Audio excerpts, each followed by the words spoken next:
Let's start with Trump's bizarre truth. Okay.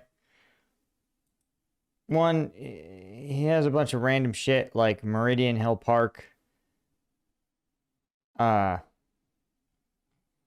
Cool, bro. Okay, he says Iran must agree they will never have a nuclear weapon or bomb. The Hormuz Strait must be immediately opened, no tolls for unrestricted shipping traffic in both directions. All water mines, if any, will be terminated. He says we've removed through detonation numerous mines with our great underwater minesweepers. Iran will complete the immediate removal and/or detonation of any mines that are left, which will not be many. Ships caught in the strait due to our amazing and unprecedented naval blockade, which will now be lifted. So he's speaking in the present tense, which is wild. May start the process of heading home. He says, say hello to your wives, husbands, parents, and families from me, your favorite president. There's almost no U.S. sailors in the strait, but that's fine. The enriched material, which the only person who's called it nuclear dust is Trump himself, because that is how I would explain enriched uranium or uranium hexafluoride to my 2-year-old. That he doesn't understand that it's not actually dust. It is a gas that is held under high pressure. And when they bind a heavy uranium atom to 6 fluoride atoms, it basically makes it easier to refine, right? And then remove into like here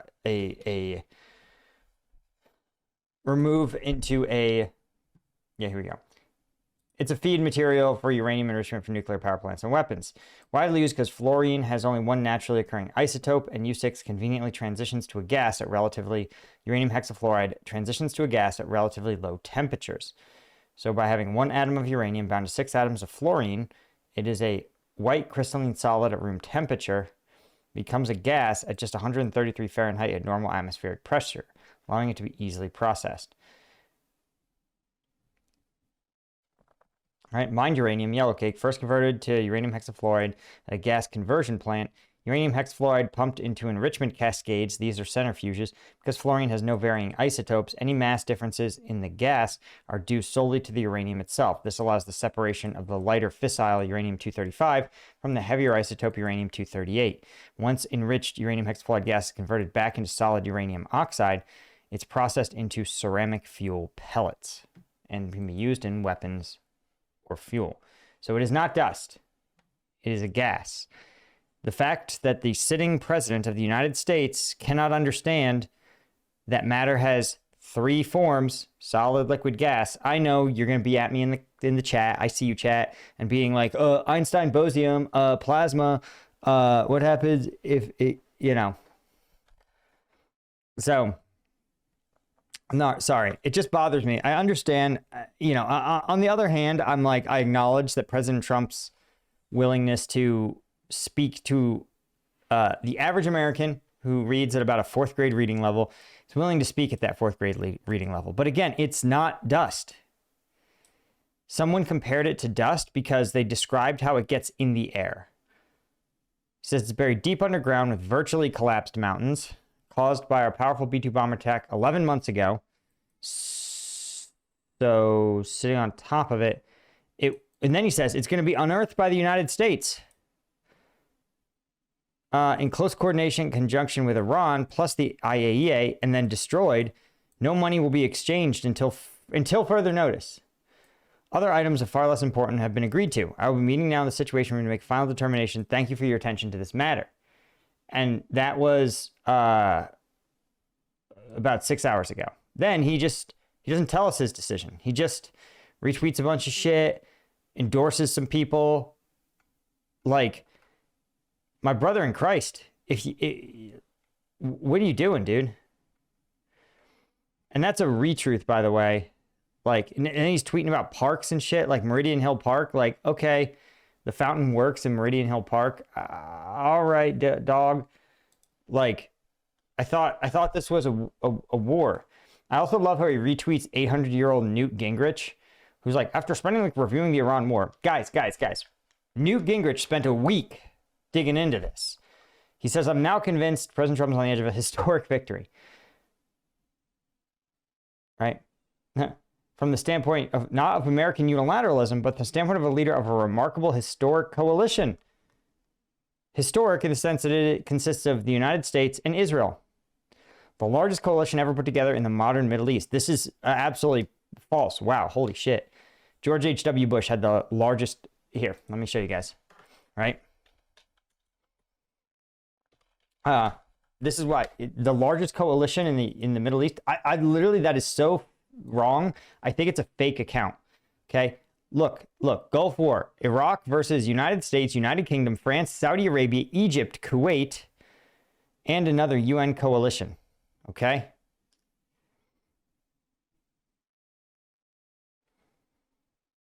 Like,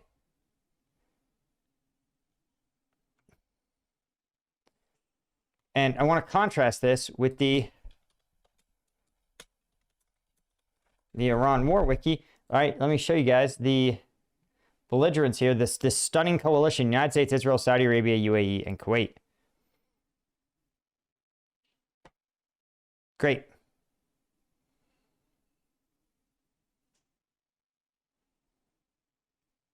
The end. So, I'm incredibly curious to see this Israeli ally. A little discussed is the depth of support of the UAE, Qatar, Bahrain, Saudi Arabia, and other countries in the region. They weren't informed. They were just attacked. They weren't informed of any of this.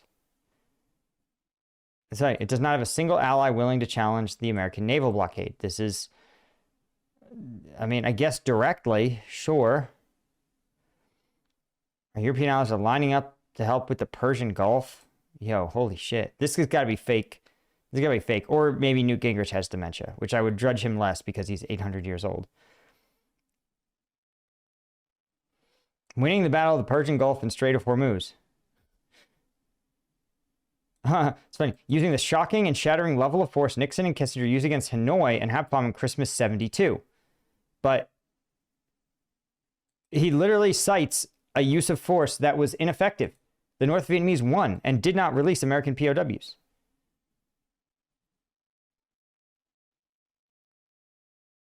This is absolutely comical to listen to Newt Gingrich just kiss Trump's ass here. So that's President Trump's statements, right? But then there's a problem. We compare it to the FARS.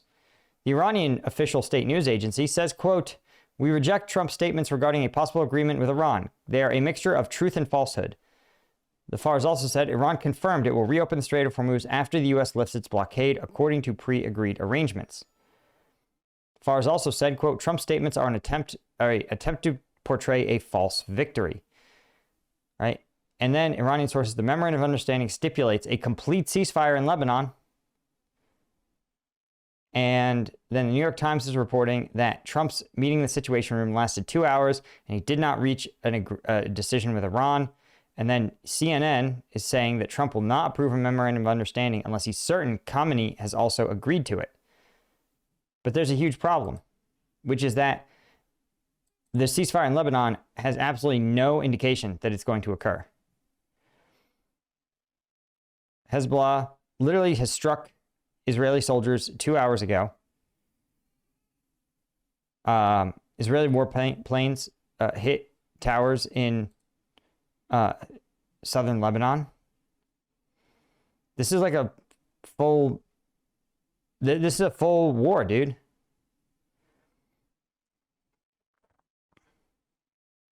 Like, look, over the last 24 hours, this is the last 24 hours alone. I'm going to show you guys how far away the Israelis are from doing a ceasefire. I can't even go back. There's been so much combat. Okay, here we go. We'll do 24 hours.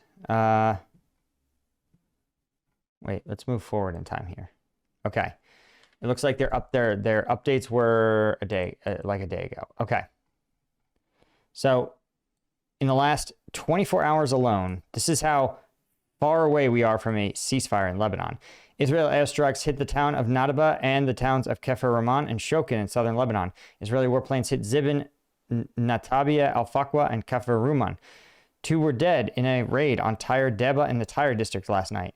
Israeli airstrike targeted an area near Hiram Hospital, entire southern Lebanon. Airstrike targeted the vicinity of Al Ruz residential complex. Aircraft launched new raids targeting Armun al-Shakif in southern Lebanon.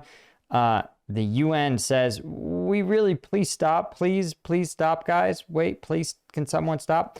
Then 10 hours ago, dead in an Israeli drone strike targeting, someone was killed in an Israeli drone strike, Israeli airstrike, series of raids targeting towns in Yamar al-Kef, aircraft strikes in the southern Lebanon, a raid in another southern Lebanese town. 2 Israeli airstrikes targeted the town of Gandafur and Frun in southern Lebanon. 2 airstrikes in the town. Israeli artillery shelling a different town, and another airstrike in Shukin. A 3rd raid targeted the town of Al-Bisariya, and another town targeted Anasaria. Warplanes attacked the town of Al-Shabariyah and a missile that did not explode. There was also a drone attack, it's unclear against who, on Mansouri. And from the Lebanese border, Netanyahu, quote, our forces cross the Litani River and seize the hills. Hezbollah is collapsing. According to Netanyahu, which obviously, guys, Hamas has been collapsing for 3.5 straight years.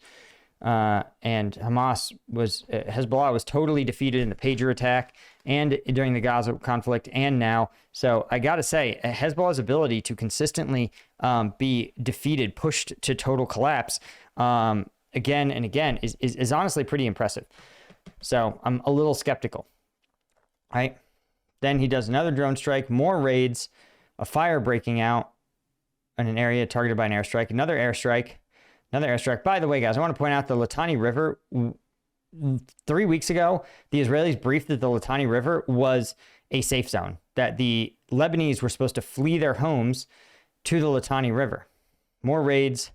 3 bodies of Syrian nationals recovered following an Israeli airstrike. 2 Israeli airstrikes. Fars news agency, right? We talked about that. Israeli bombing, Israeli warplanes, right? Hezbollah says they bombed an Israeli gathering with missiles on the outskirts of the town of southern Lebanon. Hezbollah says, again, we targeted additional northern Israel with drone strikes. And there's more casualties here. So I want to point out that, guys, there is absolutely no evidence whatsoever that the Israelis are going to engage in a ceasefire in Lebanon. 0. Right?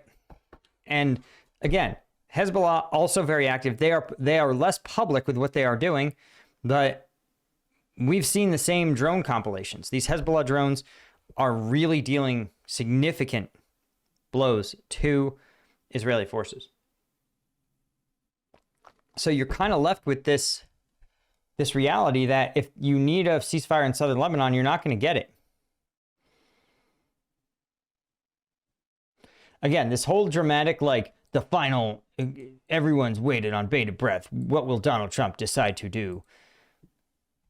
It doesn't matter, because it involves a party that he doesn't have. And as you can see, right now, Strait of Hormuz traffic returning to normal by end of June, the odds continue to drop, just 34%, right? You can see what I think is most interesting is here's this Axios report from earlier in the week of a peace deal being totally about to be signed. And then this is despite all these people saying it's closer. But the odds of actual Hormuz traffic are not improved at all. And by the way, guys, this is a 7-day moving average. This is 1 month from now. Odds of it returning to normal. So it requires a 7-day moving average. So the actual opening has to happen in 30 days or in 3 weeks. Right? You can see too that the odds of it returning to normal by July 31st, still probable, but down from 73% to just below 60, just trending at 60.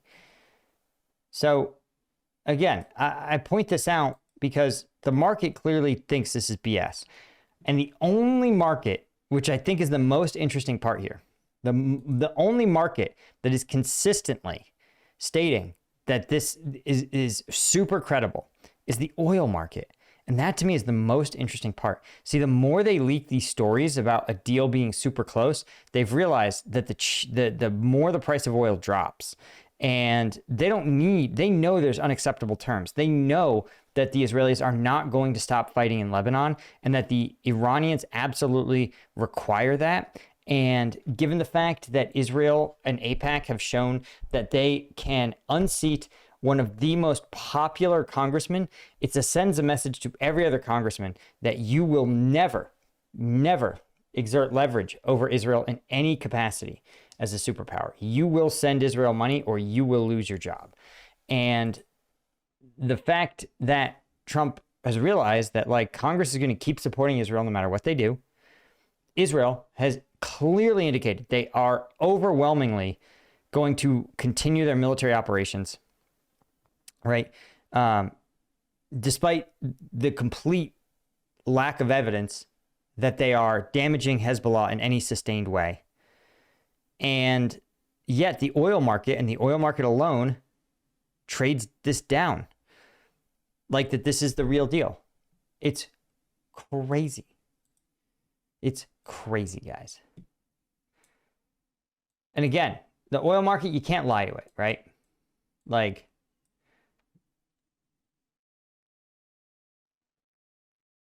it's going, you know, you can delude the market for a while, but not for long.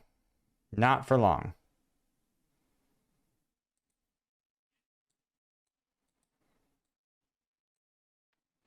Again, I point out too that Trump also has an incentive to like talk this big game because look, from the 18th to today, over the last 10 days, you've seen the US 30-year Treasury, and Trump really gives a shit about this because he conceptualizes the yield on US Treasuries as the United States interest rate, and it is full stop, and it's a huge problem. Let's give it the 1 month chart. I mean, as you can see, here we go. We'll do a 5-year. Here's the 5-year.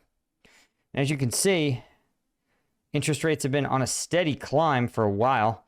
Even in 2023, they also crested 5 very briefly, then came back down, got under control a little bit, right? This was out of control inflation. But if you have 9% inflation and you're only getting charged 5% on your debt, that's actually a pretty good deal. Now, if you have 3% inflation and people are charging you 5% on your debt, that implies a risk premium, right? That's the key difference here, is that you had this low inflation, as inflation ripped, right? Interest on the debt also ripped, but it remained below inflation levels. This is troubling because you can see these aren't localized spikes. This is a sustained growth. That, by the way, I mean, again, the Biden era infrastructure bill and spending is also contributing to this. But I point this out because this is a bad chart. But the president really wants to live in a world where he can talk rates down. And the more he talks about a peace deal, the more these rates decline. So again, the market really wants to believe, but ultimately it's like the more you talk about Santa bringing you presents, the more you think he's likely to bring you presents. But unfortunately, talking about Santa, while it's true, it correlates, right? The more you talk about, you talk about Santa does, and like if you're a little kid, you talk about Santa for the month leading up to Christmas, and then he brings presents. So you go, oh, talking about Santa must be the thing that brings me presents. But that's not true. They're just two events that kind of correlate with each other. And so Trump is out here believing that he can talk his way to cheaper interest rates or to lower oil, but reality gets a vote. And are we really moving towards Christmas Day, towards the straight reopening? I mean, definitionally, yes. Like we move linearly through time. But I think when you look at, but are we like intellectually closer? Are the two sides moving closer together? That answer seems to remain pretty fundamentally no.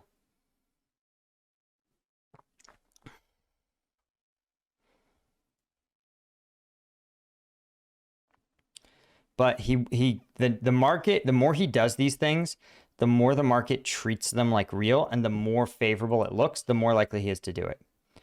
I think that's the bottom line of this story.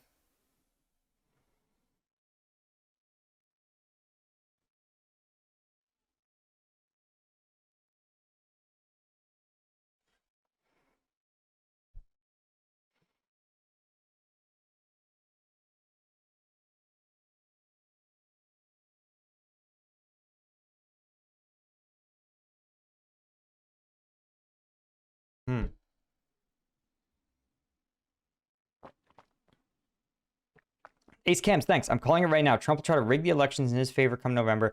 Once he knows it won't work, he'll bail out of the U.S. I wouldn't be shocked. I wouldn't be shocked at all. I mean, again, Trump has not shown that he has any fundamental interest other than his own. I don't know. Yeah, I think he'll probably try in like kind of his stupid ways to rig the elections, but again, most of the forecasting says that he'll probably still control the Senate because the Senate just naturally skews very, very Republican.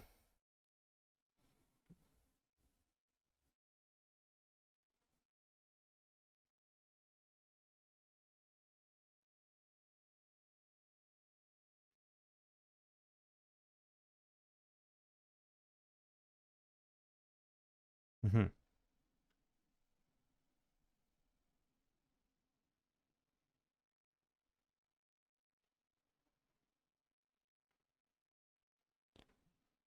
Yeah, he'll probably follow Peter Thiel to Argentina. That would make sense. He may also go to like the Gulf countries. The Gulf countries don't really like him that much, but they would definitely host him. And the Gulf countries notably have a very favorable tax structure, and essentially because they are so small, they would likely just give him carve-outs to allow him to be totally tax-free, right?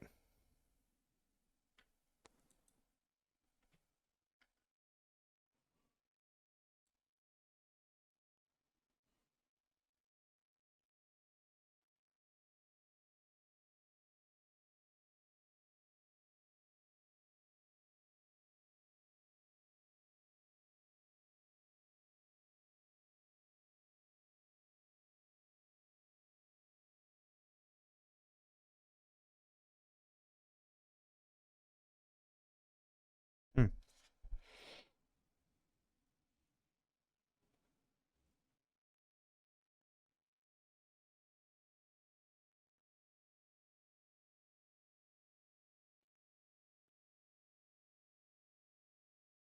Yeah. Okay, do you guys want to talk about a different topic that I think is also crazy? This is a Democratic governor named Wes Moore. Wes Moore is the governor of Maryland. This is a huge, I mean, it is a populous state in the East Coast of the United States. Here, we'll show you guys. That is, I mean, I'm going to go ahead and say pretty important for a couple of reasons. It is the home to Baltimore. It ensconces about 50% of Washington, D.C., or borders it. It also is the home to the Chesapeake Bay, a key waterway in the United States. And let's see. And by GDP, let's see where Maryland falls. So California, Texas, New York, Florida, Illinois, Ohio, Georgia, North Carolina, New Jersey, Massachusetts, Michigan, Tennessee, Colorado, Maryland. So it is despite having a small area and a somewhat small population, 6 million, it commands almost almost 2% of America's GDP. So punches way above its weight. But there's a problem. Wes Moore had basically made the governorship on the back of being a proud Army officer, right?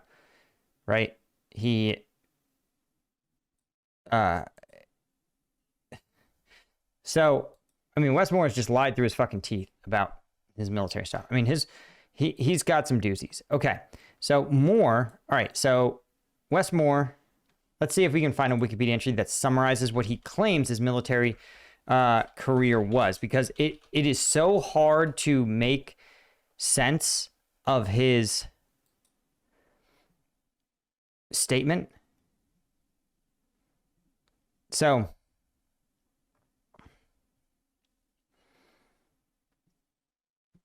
okay, Moore graduated. All right.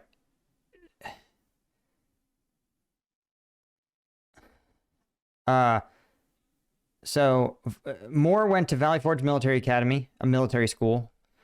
Moore graduated from the college with an associate's degree and completed the requirements by his own account for the U.S. Army's early commissioning program. At the time, they could pin your rank as a second lieutenant, but you had to finish your college degree. So he commissioned as second lieutenant of military intelligence in the Army Reserve, then went on to Johns Hopkins University, where he got a BA, this is his account, in international relations and economics in 2001. He also reportedly played wide receiver for the football team for 2 seasons and served as chair of the men's NAACP branch there. He was in a bunch of honor societies. He interned for the then Baltimore mayor, Kurt Schmucke, and became involved in the March of Dimes before he, I guess, commissioned and served in the military. He also interned at the first Department of Homeland Security under Tom Ridge. Then he went to Oxford as a Rhodes Scholar, where he earned a master's in international relations.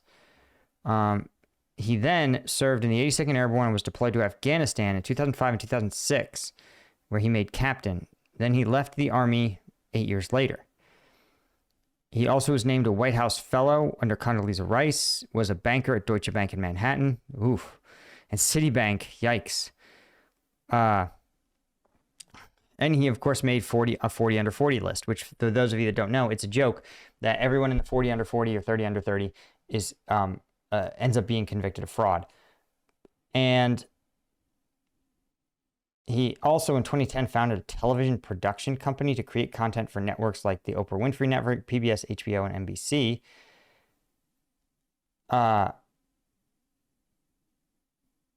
He did a bunch of charity work, CEO of this organization and that organization, which is kind of weird. He also was a member of the board of directors for Under Armour and Green Thumb Industries. And if elected governor, he said he would use a blind trust and resign from every board position if elected governor, which is fine. I don't have any, but here's where things get weird. CNN accused Moore of embellishing his childhood where he actually grew up. Right? Okay, this is where things get weird. So Moore leaves active duty in 2014. He leaves the military. He's done. 10 years later, he was given a Bronze Star for service in Afghanistan. That was 15 years after the fact. That's the equivalent of me getting a Bronze Star for service in Afghanistan now, right? So my Bronze Star was the award. It was an end of tour award. So it was presented. I don't have the certificate up, but it was presented, I don't know, within 6 months of my return from the deployment, right? Fenzel claims he recommended Moore for a Bronze Star in 2006 and encouraged Moore to list the award on his application for his White House Fellowship. This is called jumping on your grenade. Fenzel assumed the medal would have been awarded by the time fellows were named. Moore's medal was awarded 20 years late. This is absolutely bullshit. Moore's failed to correct journalists who referred to him as a Bronze Star recipient, and he posited himself as a recipient of the Bronze Star. Now, listen, right there, right away, you don't get to say that. You don't get to do it. I get it. Awards get downgraded all the time. I totally understand that. Don't say you earned it if you didn't. It's that easy. But then the Washington Free Beacon found there's even more. When he applied to a White House fellowship, he claimed he had graduated Oxford a year and a half earlier than he had. Did not submit his doctoral thesis, was working on a doctorate at Oxford, and was a foremost expert on Islamic extremism, none of which were true. Where he claimed to have authored 4 articles and 2 books under the threat of radical Islam in Latin America. They said Moore submitted his thesis and would be spreading conspiracy theory to suggest otherwise. But I want to be clear. No one's ever been able to produce the 4 articles he claimed to have contributed to. And the Deputy Head of Communications at Oxford said that submitting a thesis was not a requirement to complete the university's MLIT program. Right? there was a requirement to confer degrees at a ceremony, which more did not have. So I point this out because, again, you've got, again, Wes Moore out here, like, lying about having done things he's never done. Because it doesn't make sense. By the way, I don't know about the UK, but, like, I was actually not required to write a master's thesis, which is crazy because I was like, everybody's going to ask me about it. So I actually voluntarily took what was effectively a master's thesis, like a large, sprawling, original academic research on basically using data analysis to try to determine if we could see if particularly egregious war crimes like the My Lai massacre actually increase or decrease enemy activity when compared to sort of matched provinces in Vietnam. So like a province that didn't have a notorious publicly acknowledged war crime, did that have less or more enemy activity in it in the subsequent months? And how could we, basically what metrics could we use for it? It was a whole thing, right? But the point is that I got my master's. I know people who didn't write a thesis. I chose to write a thesis, but to say you got a doctorate without a thesis, crazy. Right? Moore said the story was a distraction and declined to release his doctoral thesis, saying he was not going to spend a second of my time trying to dig up a paper I wrote 20 odd years ago because of a right-wing blog post asking me to. Well, let me see. I'm just going to check. I'm not going to kick out my email like this, but let's see. Mine would probably be, yeah, here we go. I searched the word thesis. I can't show you guys because it's my personal Gmail. I searched the word thesis in my Gmail, and it pulled up a 10-year-old email to myself that says master's thesis V1, master's thesis V2, master's thesis .doc, master's thesis final. So I think this is really funny because, well, it took me 10 seconds because it exists. And because literally, despite having written it 10 years ago, I can tell you exactly what it's on. But here's what his claims get even more preposterous, right? So he goes up and he says, listen, he goes up the Valley Forge, literally his alma mater, and says, I wish more people in this society understood that we do not lie, cheat, or steal, or tolerate those that do. That's part of the West Point Code, and I guess at Valley Forge too. But get this. Okay. When asked in a USO magazine about his duties in Afghanistan, Wes Moore said this. I swear to God, this is a real quote. Quote, I was an infantry officer, military police officer, and then became special ops when I joined the 82nd Airborne. This is not possible. This is like saying I worked at a, this is like saying I was a mortar, I was on a mortar crew and on a machine gun and flew fighter jets. You're like, it doesn't, that's not possible. Those things are mutually exclusive. Like if you're on a mortar, you can't be on the machine gun. People have to be in one place at one time. You cannot be an infantry officer and be a military police officer. And you certainly cannot be special operations inside the 82nd Airborne. You can, but they're not special ops billets. So here is the lie that he uses to pretend that this lie is okay. The records show Moore was never an infantry officer, and he never passed any special operations selection or held a identifier. And he did not deploy to Afghanistan to perform either role. One, John Merson, a former Army captain who served in Afghanistan, said the same thing I just did. It's not possible to be all those things once in a deployment, and bragging like that raises the suspicion of most veterans. Someone said, quote, the statement is one of many false claims from Governor Moore about his time in the Army, and most veterans are really skeptical about anyone saying they were special operations. Moore arrived in Afghanistan in 2005 as a newly qualified military police lieutenant, which is also weird because he had purportedly been in the military for 6 years at that point. How is he a newly minted lieutenant 6 years into his commissioning? And he was not assigned to the 212th Military Police. He was not assigned to the 212th Military Police Company, a unit attached to the 82nd Airborne Brigade. Instead, he was placed in a brigade staff job for which he had no training experience, and by ordinary Army standards, too little rank. So this is actually the least crazy part. You're qualified as a military police officer. You get to Afghanistan. This happened to a bunch of people, and I'll tell you this. Not always. I knew some really smart people, really type A, that ended up in these kind of staff weenie jobs. But the majority of people that got politely shifted up to brigade staff were done so because they were making decisions that they showed, for one reason or another, a lack of ability to make good decisions when in a field-focused role. Again, too little rank makes sense. Being an assistant S3, I get it. For when I was getting out, I was placed in a brigade staff, or I was in a battalion staff role as an assistant S3. I was like, great. I told them I was getting out. I wasn't going to go to captain's career course. Don't worry about me. And I joked that I ended up, because I had a reputation of not being a goober, and I really gave a shit about doing the right thing, I ended up hosting what I called Captain Lewandowski's Home for Wayward Lieutenants.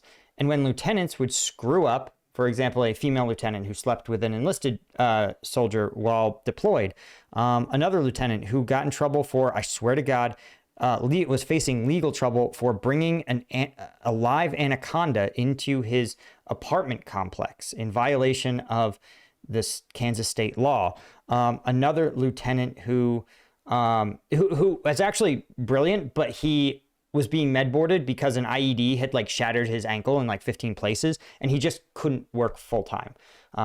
He was the smartest one, and literally because of all the surgeries, he was on opiates like most of the time, and he was still smarter than all these other people. But the point is that it is not unusual to stick someone in a brigade staff job, but it is a sign. It's usually a little bit of a sign that something may be up, right? 212th had already suffered a soldier killed and several wounded in combat.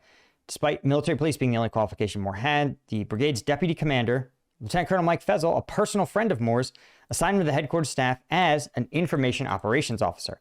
Now, you might recall information operations is also a role fulfilled by psychological operations. That billet can be filled by a psychological operations officer, which is a special operations qualified role.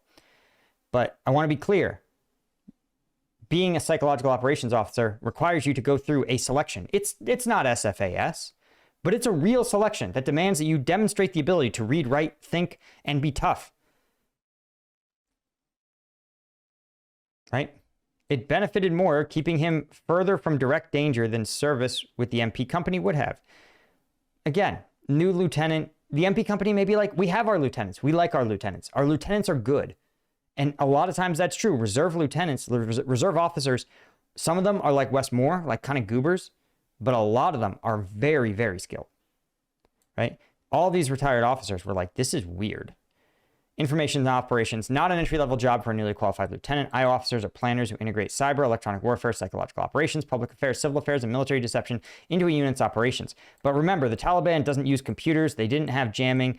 They weren't really subject to psychological operations. There was no public affairs to handle. Civil affairs is significant, and deception basically also not really relevant in Afghanistan. So basically, he was a civil affairs officer.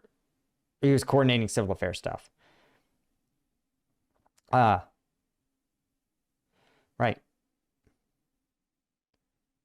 So, IO is not a field an officer enters directly as a lieutenant. It's a skill set on top of an officer's basic branch. Now, again, Moore never went to get the qualifier to make him a information operations officer course. And again, he was not a psychological operations officer.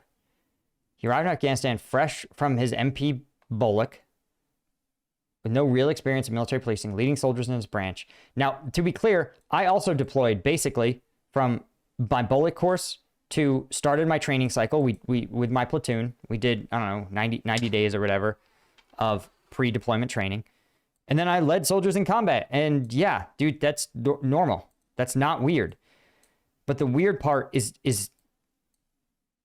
his friend stuck him in a brigade staff position. And yeah, like that they didn't, that they had a gap for. Sure. Yeah. A retired brigadier general, interesting, who reviewed Moore's records, said it's difficult to imagine him succeeding as a brigade chief of information operations, coordinating functions led by officers who outranked him without substantial help. That almost certainly came from Fenzel.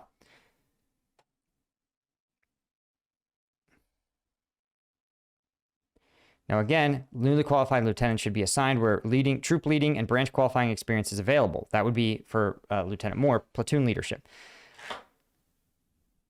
Again, it's not clear that opportunity would have existed with the 212th because they may have had all the officers they needed, right? But here's the problem. Moore lied about what he did. He was not an infantry officer, and he was not a special operations officer, period.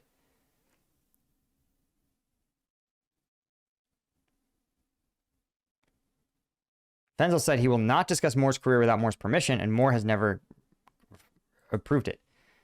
Right? Moore's first name is misspelled on his OAR. Oh my God. As are other words, his Army specialty is wrong. He was a 31 Alpha. Oh, it even misattributed him to be an information operations officer. Whoa. The rating period is wrong. Give him credit for service time in Afghanistan when he was not there. Yikes. The OER rates him as a first lieutenant, even though he had been promoted to captain 6 weeks earlier, before the last day of the reporting period. Huh, weird. He should have been rated as a captain.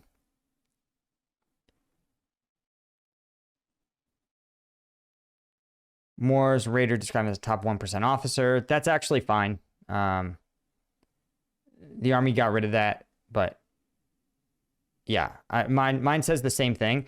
The best is my best officer or my second best officer. A top 1%, a top 10% officer is like one tier below that. But you have to know it was a secret language. Oh, okay. Fenzel wrote, Lieutenant Moore is the best lieutenant I senior rate and the finest young officer I have observed in 17 years of military service. Tremendous talents put him on par with majors and lieutenant colonels operating in similar capacities. Wow. Easily a below zone officer.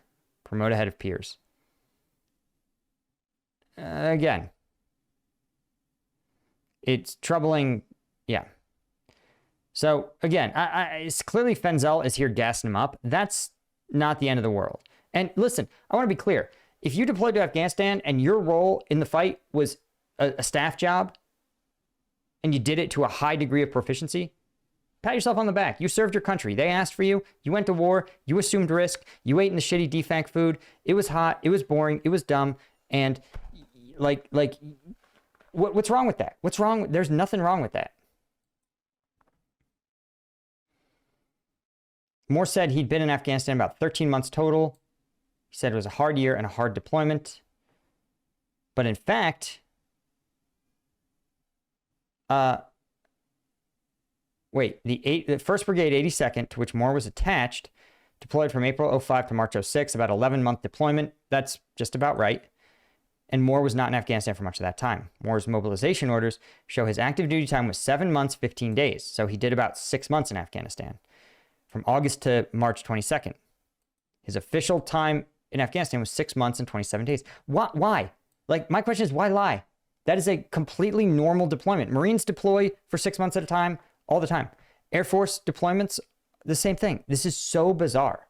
This is so weird.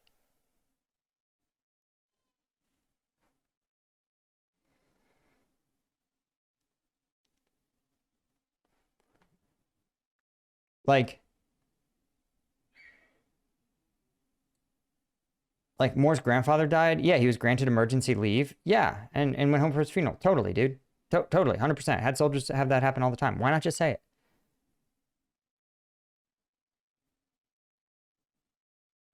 Yeah, and they went home on leave and exchanged vows. He got married. Yeah.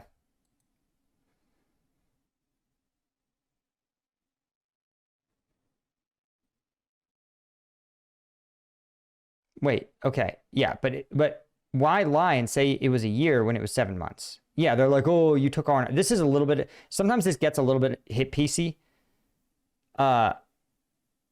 Yeah, like, okay, technically, was I in Afghanistan for a year? No, I was in Afghanistan for 50 weeks because I took leave. That's pretty annoying, right? Okay. But it sounds like he did not spend 13 months in Afghanistan. It sounded like he did not spend a year. He spent 7 months. Make sure you guys hit the subscribe button, check out another video here, and of course, become a member at combatvetnews.com for access to an entire archive of premium videos, including combat footage that YouTube would never let me show you. The link is in the description. And of course, a huge thanks to all of the Combat Vet News members.